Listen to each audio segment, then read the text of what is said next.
ಪುರಸಭೆ ಅಧಿಕಾರಿಗಳೊಂದಿಗೆ ಸಭೆ ನಡೆಸಿದ ದೊಡ್ಡಬಳ್ಳಾಪುರ ಉಪ ವಿಭಾಗಾಧಿಕಾರಿ ಹಾಗೂ ಪುರಸಭೆ ಆಡಳಿತ ಅಧಿಕಾರಿ ಶ್ರೀನಿವಾಸ್ ಸ್ವಚ್ಛತೆ, ಕುಡಿಯುವ ನೀರು, ತೆರಿಗೆ ಸಂಗ್ರಹ ಈವರೆಗೂ ಪಟ್ಟಣದಲ್ಲಿ ಆಗಿರುವ ಅಭಿವೃದ್ಧಿ ಕಾರ್ಯಗಳ ಕುರಿತು ಚರ್ಚೆ ನಡೆಸಿ ಮಾಹಿತಿ ಪಡೆದುಕೊಂಡರು.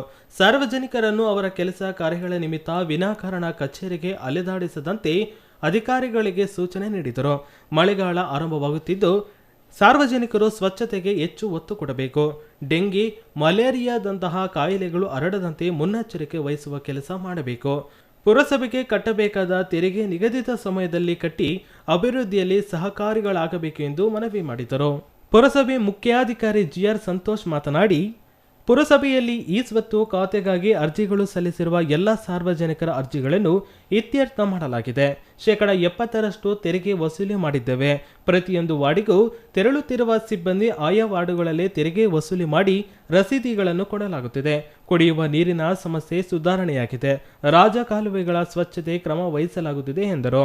ಈಗ ವಿಜಯಪುರದ ಆಡಳಿತಾಧಿಕಾರಿಗೆ ಒಂದು ಕರ್ತವ್ಯವನ್ನು ಪ್ರಭಾರವನ್ನು ವಹಿಸಿಕೊಂಡಿರ್ತೇನೆ. ಅಧ್ಯಕ್ಷ ಉಪಾಧ್ಯಕ್ಷರ ಒಂದು ಏನು ಅವಧಿ ಮುಕ್ತಾಯವಾಗಿರೋದ್ರಿಂದ ಅದನ್ನು ಮುಂದಿನ ವಹಿಸಿಕೊಂಡಿರ್ತೇನೆ.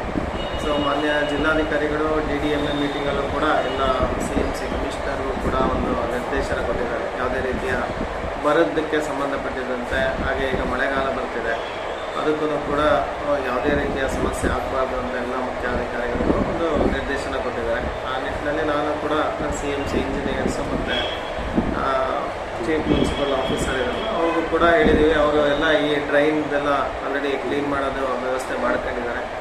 ಈಗ ಮತ್ತೊಂದು ಏನಂದರೆ ನಿಮಗೆಲ್ಲ ಗೊತ್ತಿರಬೇಕು, ಮಳೆ ಬಂದಾದಮೇಲೆ ಕಾಲರ, ಅದನ್ನು ಕೂಡ ಅದಕ್ಕೂ ಪ್ರಿಕಾಷನರಿಯಾಗಿ ನಾವು ಮಾಡ್ಕೋಬೇಕು.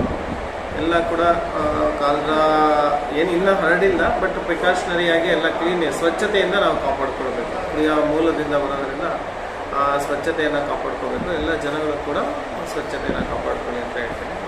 ಇನ್ನು ಈ ಸಂದರ್ಭದಲ್ಲಿ ಪುರಸಭಾ ಕಂದಾಯ ಅಧಿಕಾರಿ ಚಂದ್ರು, ಕಂದಾಯ ನಿರೀಕ್ಷಕ ತ್ಯಾಗರಾಜ್ ಸೇರಿದಂತೆ ಮುಂತಾದವರು ಹಾಜರಿದ್ದರು. Satish, CTV news, Vijayapura.